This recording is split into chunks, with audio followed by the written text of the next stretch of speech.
ಕೇವಲ 10,000 ರೂಪಾಯಿಯಿಂದ ಶುರುವಾಗಿ ಇವತ್ತು ಲಕ್ಷ ಕೋಟಿ ರೂಪಾಯಿ ಮೌಲ್ಯದ ಇನ್ಫೋಸಿಸ್ ಸಾಮ್ರಾಜ್ಯ ಕಟ್ಟಿದ ಕಥೆ ನಿಜಕ್ಕೂ ಸಾಮಾನ್ಯವಾದಲ್ಲ. ಆದರೆ ಕಂಪನಿ ಶುರು ಮಾಡೋದಕ್ಕೆ ನಾರಾಯಣ ಮೂರ್ತಿ ಅವರ ಹತ್ರ ಹಣ ಇರಲಿಲ್ಲ. ಆಗ ಅವರ ನೆರವಿಗೆ ಬಂದಿದ್ದೆ ಪತ್ನಿ ಸುಧಾ ಮೂರ್ತಿ ಅವರು. ನಾರಾಯಣ ಮೂರ್ತಿ ಅವರ ಬಳಿ ಆಗ ಕಂಪ್ಯೂಟರ್ ಕೂಡ ಇರಲಿಲ್ಲ. ಭಾರತಕ್ಕೆ ಮೊದಲ ಕಂಪ್ಯೂಟರ್ ತರಿಸೋದಕ್ಕೆ ಅವರಿಗೆ ಬರೋಬ್ಬರಿ 3 ವರ್ಷ ಬೇಕಾಯಿತು. ಯುವ ಪೀಳಿಗೆ ದೇಶದ ಪ್ರಗತಿಗಾಗಿ ವಾರಕ್ಕೆ ಕನಿಷ್ಠ 70 ಗಂಟೆಗಳ ಕಾಲ ಕೆಲಸ ಮಾಡಬೇಕು ಅಂತ ನಾರಾಯಣ ಮೂರ್ತಿ ಅವರು ಹೇಳಿದರು. ಇದು ಸೋಷಿಯಲ್ ಮೀಡಿಯಾದಲ್ಲಿ ಒಂದಷ್ಟು ಮಂದಿಯ ಆಕ್ರೋಶಕ್ಕೂ ಕೂಡ ಕಾರಣ ಆಯಿತು. ನಮಸ್ಕಾರ ಎಲ್ರಿಗೂ, ನೀವು ನೋಡ್ತಾ ಇರೋದು ಒನ್ ಇಂಡಿಯಾ ಕನ್ನಡ. ನಾನು ಪ್ರತಿಮಾ. ವೀಕ್ಷಕರೇ, ಇವತ್ತು ನಾವು ಭಾರತದ IT ಲೋಕದ ಪಿತಾಮಹ, ಸರಳತೆಯ ಸಾಕಾರ ಮೂರ್ತಿಯಾದಂಥ NR ನಾರಾಯಣ ಮೂರ್ತಿ ಅವರ ರೋಚಕ ಬದುಕಿನ ಕಥೆಯನ್ನ ಹೇಳ್ತಾ ಇದ್ದೀವಿ. ಕೇವಲ 10,000 ರೂಪಾಯಿಯಿಂದ ಶುರುವಾಗಿ ಇವತ್ತು ಲಕ್ಷ ಕೋಟಿ ರೂಪಾಯಿ ಮೌಲ್ಯದ ಇನ್ಫೋಸಿಸ್ ಸಾಮ್ರಾಜ್ಯ ಕಟ್ಟಿದ ಕಥೆ ನಿಜಕ್ಕೂ ಸಾಮಾನ್ಯವಾದಲ್ಲ.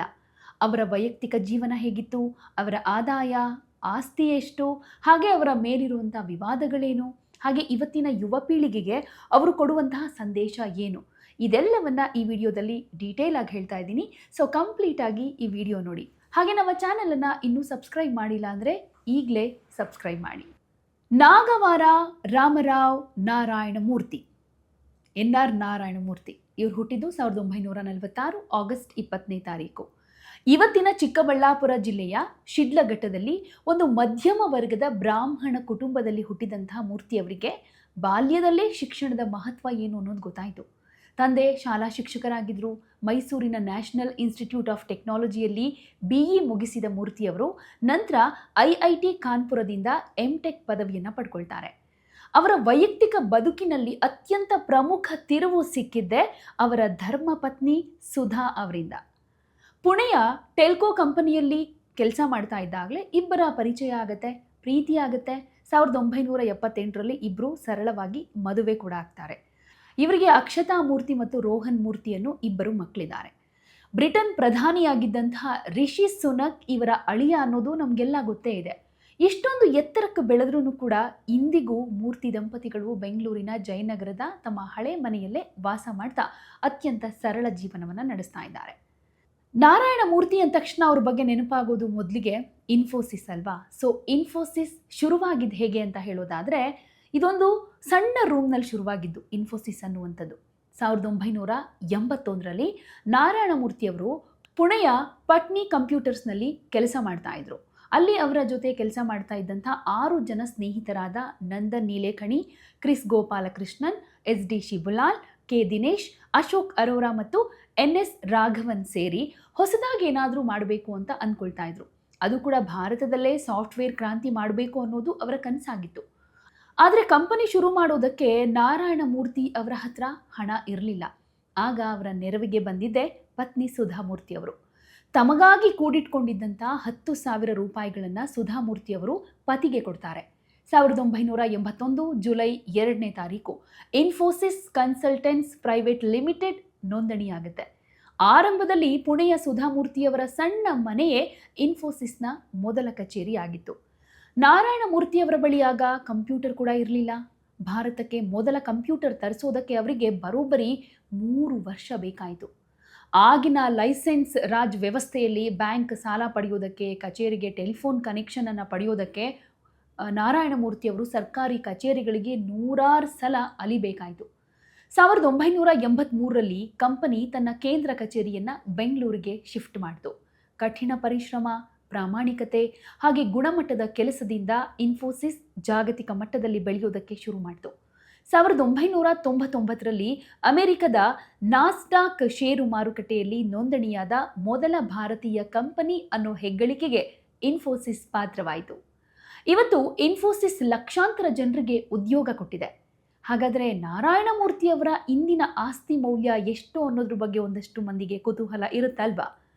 ಫೋರ್ಬ್ಸ್ ವರದಿ ಪ್ರಕಾರ ನಾರಾಯಣ ಮೂರ್ತಿ ಅವರ ಒಟ್ಟು ಆಸ್ತಿ ಸರಿಸುಮಾರು 4ರಿಂದ 4.5 ಬಿಲಿಯನ್ ಡಾಲರ್, ಅಂದರೆ ಭಾರತೀಯ ರೂಪಾಯಿಗಳಲ್ಲಿ ಸುಮಾರು 35,000 ಕೋಟಿ ರೂಪಾಯಿಗಿಂತ ಹೆಚ್ಚು. ಇನ್ನು ಅವರ ಆದಾಯದ ಬಹುಪಾಲು ಇನ್ಫೋಸಿಸ್ ಕಂಪನಿಯಲ್ಲಿ ಅವರು ಹೊಂದಿರುವಂಥ ಶೇರ್ಗಳು ಹಾಗೆ ಡಿವಿಡೆಂಟ್ ಮೂಲಕ ಬರುತ್ತೆ. ಆದರೆ ಇಲ್ಲಿ ಗಮನಿಸಬೇಕಾಗಿರೋ ಮುಖ್ಯ ವಿಷಯ ಏನಪ್ಪ ಅಂದರೆ, ಇಷ್ಟೊಂದು ಆಸ್ತಿ ಇದ್ರೂ ಇವರು ತಮ್ಮ ಸಂಪತ್ತಿನ ಬಹುಭಾಗವನ್ನ ಸಮಾಜ ಸೇವೆಗೆ ಬಳಸ್ತಾರೆ. ಇನ್ಫೋಸಿಸ್ ಫೌಂಡೇಶನ್ ಮೂಲಕ ದೇಶಾದ್ಯಂತ ಶಾಲೆಗಳು, ಆಸ್ಪತ್ರೆಗಳು, ಲೈಬ್ರರಿಗಳು ಹಾಗೆ ಪ್ರಕೃತಿ ವಿಕೋಪಕ್ಕೆ ಒಳಗಾದವರಿಗೆ ಸಾವಿರಾರು ಕೋಟಿ ರೂಪಾಯಿಗಳ ಸಹಾಯ ಹಸ್ತ ಚಾಚಿದ್ದಾರೆ. ಇತ್ತೀಚೆಗಷ್ಟೇ ಅವರು ತಮ್ಮ 5 ತಿಂಗಳ ಮೊಮ್ಮಗ ಏಕಾಗ್ರ ರೋಹನ್ ಮೂರ್ತಿಗೆ 240 ಕೋಟಿ ರೂಪಾಯಿ ಮೌಲ್ಯದ ಷೇರುಗಳನ್ನು ಉಡುಗೊರೆಯಾಗಿ ಕೊಟ್ಟು ಸುದ್ದಿಯಾಗಿದ್ರು. ಯಾವುದೇ ಒಬ್ಬ ದೊಡ್ಡ ವ್ಯಕ್ತಿ ಯಶಸ್ಸಿನ ಶಿಖರ ಏರಿದಾಗ ಅವರ ಸುತ್ತ ವಿವಾದಗಳಿರೋದಂತೂ ಸಹಜ ಅಲ್ವಾ? ನಾರಾಯಣ ಮೂರ್ತಿ ಅವರಿಗೂ ಇದು ಹೊರತಾಗಿಲ್ಲ. ಇತ್ತೀಚಿನ ವರ್ಷಗಳಲ್ಲಿ ಅವರ ಕೆಲವು ಹೇಳಿಕೆಗಳು ದೊಡ್ಡ ಮಟ್ಟದ ಚರ್ಚೆ ಹಾಗೆ ವಿವಾದಕ್ಕೆ ಎಡೆ ಮಾಡಿಕೊಡ್ತು. ಅದರಲ್ಲಿ ಅತ್ಯಂತ ಪ್ರಮುಖವಾದ್ದೇ ವಾರಕ್ಕೆ 70 ಗಂಟೆ ಕೆಲಸ ಮಾಡುವಂತಹ ಹೇಳಿಕೆ. ಯುವ ಪೀಳಿಗೆ ದೇಶದ ಪ್ರಗತಿಗಾಗಿ ವಾರಕ್ಕೆ ಕನಿಷ್ಠ 70 ಗಂಟೆಗಳ ಕಾಲ ಕೆಲಸ ಮಾಡಬೇಕು ಅಂತ ನಾರಾಯಣ ಮೂರ್ತಿ ಅವರು ಹೇಳಿದರು. ಇದು ಸೋಷಿಯಲ್ ಮೀಡಿಯಾದಲ್ಲಿ ಒಂದಷ್ಟು ಮಂದಿಯ ಆಕ್ರೋಶಕ್ಕೂ ಕೂಡ ಕಾರಣ ಆಯಿತು. ಇಂದಿನ ಯುವಕರು ವರ್ಕ್ ಲೈಫ್ ಬ್ಯಾಲೆನ್ಸ್ ಅಂದರೆ ಕೆಲಸ ಹಾಗೆ ವೈಯಕ್ತಿಕ ಜೀವನದ ಬ್ಯಾಲೆನ್ಸ್ ಮಾಡೋದನ್ನು ಬಯಸ್ತಾರೆ. ಹೀಗಿರುವಾಗ ಇಷ್ಟು ಗಂಟೆಗಳ ಕಾಲ ದುಡಿದ್ರೆ ಮಾನಸಿಕ ಆರೋಗ್ಯ ಹಾಳಾಗುತ್ತೆ ಅಂತ ಅನೇಕರು ಇವರನ್ನ ಟೀಕೆ ಮಾಡಿದರು. ಇನ್ನೊಂದು ವಿವಾದ ಅಂದರೆ ಇನ್ಫೋಸಿಸ್ನ ಕಾರ್ಪೊರೇಟ್ ಗವರ್ನೆನ್ಸ್ ವಿಚಾರ. 2017ರ ಸುಮಾರಿಗೆ ಅಂದಿನ ಸಿಇಒ ವಿಶಾಲ್ ಸಿಕ್ಕಾ ಅವರ ಸಂಬಳದ ಹೆಚ್ಚಳ ಮತ್ತು ಕಂಪನಿಯ ಆಡಳಿತದ ವೈಖರಿಯನ್ನು ನಾರಾಯಣಮೂರ್ತಿಯವರು ಬಹಿರಂಗವಾಗಿ ಟೀಕೆ ಮಾಡಿದರು. ಇದು ಕಂಪನಿಯ ಒಳಗಿನ ಆಂತರಿಕ ಕಲಹವನ್ನು ಬೀದಿಗೆ ತಂತು ಅನ್ನೋ ಆರೋಪ ಕೂಡ ಇತ್ತು. ಹಾಗೆ ತಾವೇ ಜಾರಿಗೆ ತಂದಿದ್ದ ನಿವೃತ್ತಿ ವಯಸ್ಸಿನ ನಿಯಮವನ್ನು ಮುರಿದು ಕಂಪನಿಯನ್ನು ಉಳಿಸೋದಕ್ಕೆ ಮತ್ತೆ ಮರಳಿ ಬಂದಿದ್ದು ಕೂಡ ಕೆಲವರ ಅಸಮಾಧಾನಕ್ಕೆ ಕಾರಣ ಆಗಿತ್ತು. ಹಾಗೆಯೇ ಮೊದಲೇ ಹೇಳಿದೆ ನಾನು, ಈ 2 ವಿವಾದದಲ್ಲಿ ಹೆಚ್ಚು ಸುದ್ದಿ ಮಾಡಿದ್ದೇ 70 ಗಂಟೆಗಳ ಕೆಲಸ ವಾರಕ್ಕೆ ಅಂತ. ಅಂದರೆ ಚೀನಾದಲ್ಲಿ ವಾರಕ್ಕೆ 6 ದಿನ ಬೆಳಗ್ಗೆ 9ರಿಂದ ರಾತ್ರಿ 9 ತನಕ ಕೆಲಸ ಮಾಡಲಾಗುತ್ತೆ ಅನ್ನೋದನ್ನು ನಾರಾಯಣಮೂರ್ತಿಯವರು ಎಕ್ಸಾಂಪಲ್ ಕೊಟ್ಟು ಹೇಳಿದರು. ಹಾಗೆ ಸಮರ್ಥ ಕೆಲಸದ ವ್ಯವಸ್ಥೆ ದೇಶದ ಅಭಿವೃದ್ಧಿಗೆ ಎಷ್ಟು ಮುಖ್ಯ ಅನ್ನೋದನ್ನು ಕೂಡ ಎಕ್ಸ್ಪ್ಲೈನ್ ಮಾಡಿದರು. ಪ್ರಯತ್ನದಿಂದ ಮಾತ್ರ ಅಭಿವೃದ್ಧಿ ಬರುವುದು. ಯಾವುದೇ ವ್ಯಕ್ತಿ, ಸಮುದಾಯ ಮತ್ತು ದೇಶವಾಗಲಿ ಪರಿಶ್ರಮ ಇಲ್ಲದೆ ಅಭಿವೃದ್ಧಿ ಸಾಧ್ಯ ಇಲ್ಲ. ಹಾಗೆಯೇ ಮೊದಲು ಜೀವನ ಪಡೀರಿ, ನಂತರ ಕೆಲಸ ಮತ್ತು ಜೀವನ ಸಮತೋಲನ ಸಾಧಿಸಿರಿ ಅಂತ ಯುವ ಜನರಿಗೆ ನಾರಾಯಣಮೂರ್ತಿಯವರು ಸಲಹೆ ಕೊಟ್ಟಿದ್ರು. ಅದಕ್ಕೆ ಚೀನಾದ ಹೋಟೆಲ್ ಉದಾಹರಣೆಯನ್ನು ಕೂಡ ಕೊಟ್ಟಿದ್ರು. ಕಳೆದ ವರ್ಷ ಕಾಟಮರನ್ನ ಅಂದರೆ ನಾರಾಯಣಮೂರ್ತಿಯವರ ಹೂಡಿಕೆ ಸಂಸ್ಥೆ ಇದು. ಕೆಲವು ಹಿರಿಯ ಉದ್ಯೋಗಿಗಳು ಚೀನಾಗೆ ಭೇಟಿಯನ್ನು ಕೊಟ್ಟರು. ಅಲ್ಲಿಯ 1, 2 ಹಾಗೆ 3ನೇ ಸ್ತರ ನಗರಗಳಿಗೆ ಭೇಟಿಯನ್ನು ಕೊಟ್ಟರು. ಚೀನಾದ ವಾಸ್ತವ ಪರಿಸ್ಥಿತಿ ಹೇಗಿದೆ ಅಂತ ತಿಳಿಯೋದಕ್ಕೆ ಅವರು ಆ 3 ರೀತಿಯ ನಗರಗಳಲ್ಲಿನ ಹೋಟೆಲ್ಗಳಲ್ಲಿ ಉಳ್ಕೊಂಡಿದ್ರು. ಅಲ್ಲಿ 9-9-6 ಅನ್ನೋ ಮಾತಿದೆ. ಏನು ಹಾಗಂದ್ರೆ ಬೆಳಗ್ಗೆ 9ರಿಂದ ರಾತ್ರಿ 9, ವಾರಕ್ಕೆ 6 ಅಂದರೆ ವಾರಕ್ಕೆ 72 ಗಂಟೆ ಕೆಲಸ ಆಯಿತು ಅಂತ NR ನಾರಾಯಣಮೂರ್ತಿ ತಿಳಿಸಿದರು.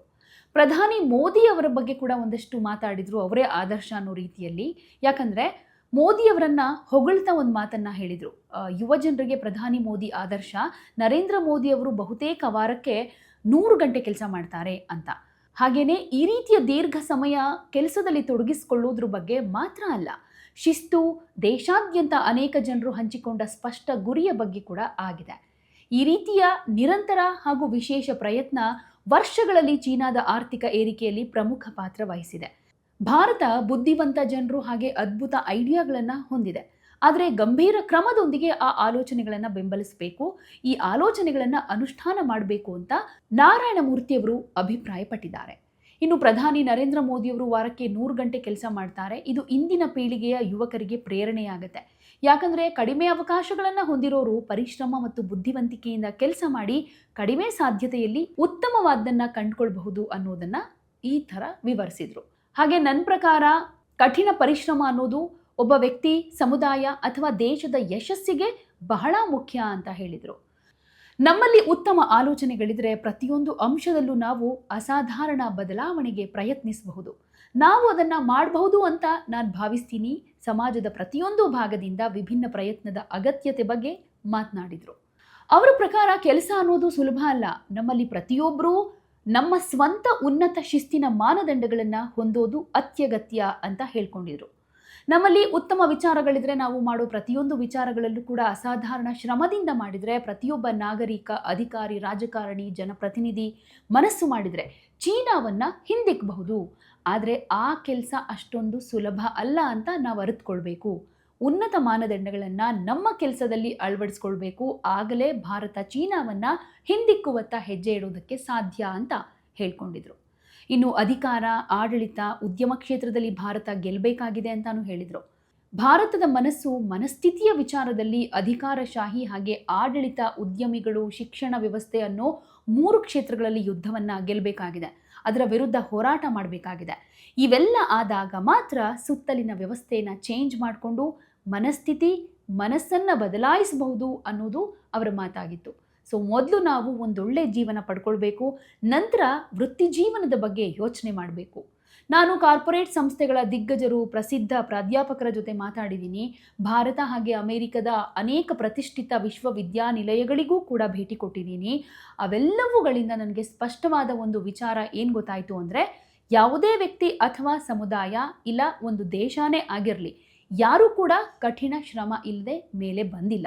ಯಶಸ್ಸಿನ ಹಿಂದೆ ಅಪಾರ ಪರಿಶ್ರಮ ಇದೆ ಅಂತ ನಾರಾಯಣ ಮೂರ್ತಿಯವರು ಹೇಳಿದರು. ಆದರೆ 70 ಗಂಟೆಗಳ ಕೆಲಸ ಯಾಕೆ ಮಾಡಬೇಕು ವಾರಕ್ಕೆ, ಮಾಡಿದರೆ ಏನಾಗುತ್ತೆ ಅನ್ನೋ ನಿಟ್ಟಿನಲ್ಲಿ ಈ ಥರದ ಒಂದಷ್ಟು ಅಭಿಪ್ರಾಯಗಳು, ವಿವರಣೆಗಳು ಅವ್ರ ಕಡೆಯಿಂದ ಬಂದಿದ್ವು. ಇದು ಒಂದಷ್ಟು ಮಂದಿಯ ವಿರೋಧಕ್ಕೆ ಕಾರಣ ಆಗಿ ವಿವಾದದ ಸ್ವರೂಪ ಪಡೆದುಕೊಂಡಿತ್ತು. ಬಟ್ ಇಲ್ಲಿ ವಿವಾದಗಳೇನೇ ಇರಲಿ, ನಾರಾಯಣ ಮೂರ್ತಿಯವರು ಇಂದಿನ ತಲೆಮಾರಿಗೆ ಹಾಗೆ ಉದ್ಯಮಿಗಳಿಗೆ ಅತ್ಯುತ್ತಮ ಮಾದರಿ ಅಂತ ಹೇಳ್ಬೋದು. ನಮಗೆ ಮಾದರಿಯಾಗೋದು ಅವರು 3 ಮುಖ್ಯ ಕಾರಣಗಳಿಗಾಗಿ. ಒಂದನೇದು ಪ್ರಾಮಾಣಿಕತೆ, ಕರಪ್ಷನ್ ಇಲ್ಲದೆ, ಯಾವುದೇ ತಪ್ಪುದಾರಿ ತುಳಿಯದೆ ಭಾರತದಲ್ಲಿ ಪ್ರಾಮಾಣಿಕವಾಗಿ ದೊಡ್ಡ ಬಿಸ್ನೆಸ್ ಕಟ್ಟಬಹುದು ಅನ್ನೋದನ್ನು ತೋರಿಸ್ಕೊಟ್ಟವರೇ ನಾರಾಯಣ ಮೂರ್ತಿ ಅವರು. ಇನ್ನು ಸರಳತೆ ಅನ್ನೋ ವಿಚಾರಕ್ಕೆ ಬಂದರೆ, ಎಕಾನಮಿ ಕ್ಲಾಸ್ನಲ್ಲಿ ಪ್ರಯಾಣ ಮಾಡೋದು, ಸರಳ ಉಡುಪು ಧರಿಸೋದು, ಅಹಂಕಾರ ಇಲ್ಲದೆ ಬದುಕೋದು ಇವರ ಲೈಫ್ ಸ್ಟೈಲ್.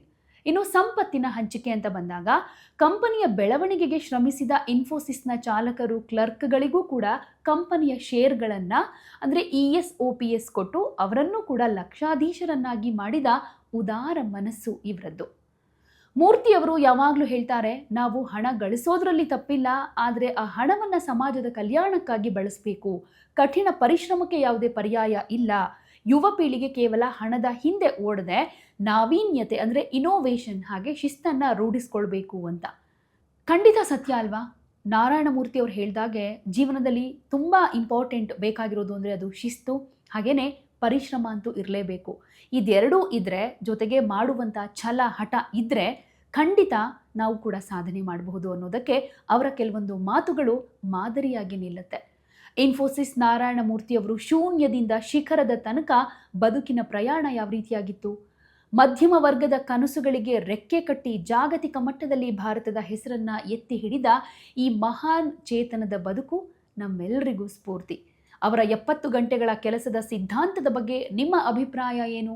ಹಾಗೆಯೇ ಅವರ ಜೀವನದ ಬಗ್ಗೆ, ಅವರ ಸರಳತೆ ಬಗ್ಗೆ, ಸುಧಾಮೂರ್ತಿ ಆಗಿರಬಹುದು, ನಾರಾಯಣ ಮೂರ್ತಿ ಆಗಿರಬಹುದು, ಇವರಿಬ್ಬರ ಬಗ್ಗೆ ಹೇಗನ್ಸುತ್ತೆ? ನಿಮ್ಮ ಉತ್ತರವನ್ನು ಕಾಮೆಂಟ್ ಮೂಲಕ ತಿಳಿಸಿ. ನಮಸ್ಕಾರ. ಯಾವುದೇ ಸುದ್ದಿಯ ಅಪ್ಡೇಟ್ ಅನ್ನ ಮಿಸ್ ಮಾಡ್ಕೊಳ್ಬಾರ್ದು ಅಂದ್ರೆ ಈಗಲೇ ಒನ್ ಇಂಡಿಯಾವನ್ನ ಸಬ್ಸ್ಕ್ರೈಬ್ ಮಾಡಿ. ನಿಮಗೆ ಬೇಕಾದ ಭಾಷೆಯಲ್ಲಿ ಎಲ್ಲಾ ಸುದ್ದಿ ತಿಳಿಬೇಕು ಅಂದ್ರೆ ಒನ್ ಇಂಡಿಯಾ ಆಪ್ ಅನ್ನ ಡೌನ್ಲೋಡ್ ಮಾಡ್ಕೊಳ್ಳಿ.